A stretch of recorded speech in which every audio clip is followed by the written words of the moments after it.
주님 말씀 듣고 살아가니.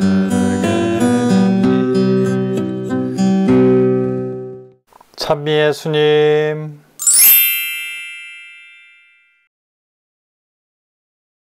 마테오가 전한 거룩한 복음 12장 38절에서 42절까지의 말씀입니다.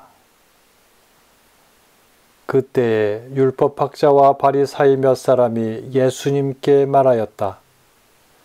스승님, 스승님이 일으키시는 표징을 보고 싶습니다. 그러자 예수님께서 대답하셨다. 악하고 절개 없는 세대가 표징을 요구하는구나. 그러나 요나 예언자의 표징밖에는 어떠한 표징도 받지 못할 것이다. 요나가 사흘 밤낮을 큰 물고기 뱃속에 있었던 것처럼 사람의 아들도 사흘 밤낮을 땅속에 있을 것이다. 심판때에 니네베 사람들이 이 세대와 함께 다시 살아나 이 세대를 단죄할 것이다. 그들이 요나의 설교를 듣고 회개하였기 때문이다. 그러나 보라, 요나보다 더 큰 이가 여기에 있다. 심판때에 남방 여왕이 이 세대와 함께 되살아나 이 세대를 단죄할 것이다. 그 여왕이 솔로몬의 지혜를 들으려고 땅 끝에서 왔기 때문이다. 그러나 보라, 솔로몬보다 더 큰 이가 여기에 있다.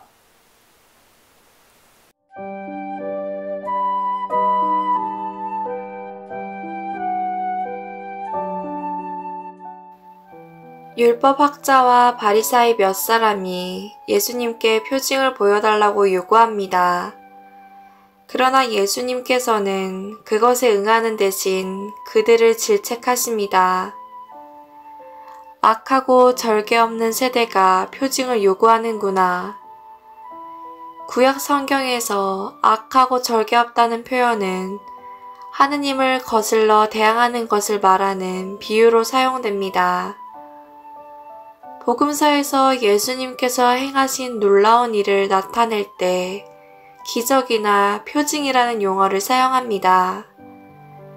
기적이 예수님의 능력에 강조점을 두는 것이라면 표징은 이를 일으키는 사람의 신원에 예수님 당신에 더 관심을 가집니다.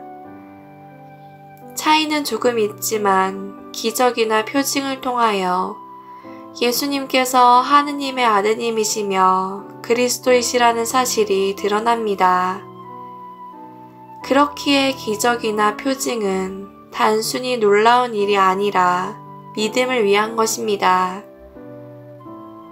율법학자와 바리사이를 향한 예수님의 말씀에서 중요한 것은 회개입니다. 요나의 표징을 통하여 니네베 사람들이 회개하였던 것처럼 표징은 회개를 통한 믿음을 가져옵니다.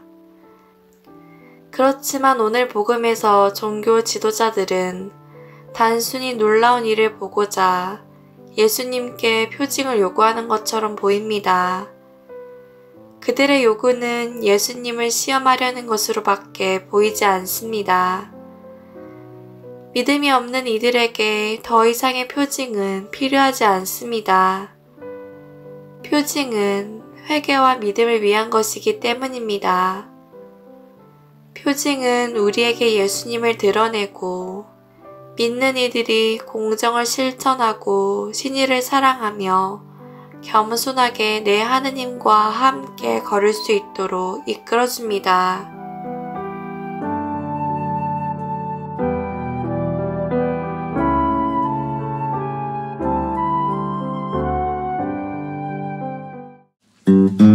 주님 말씀 듣고 살아가니.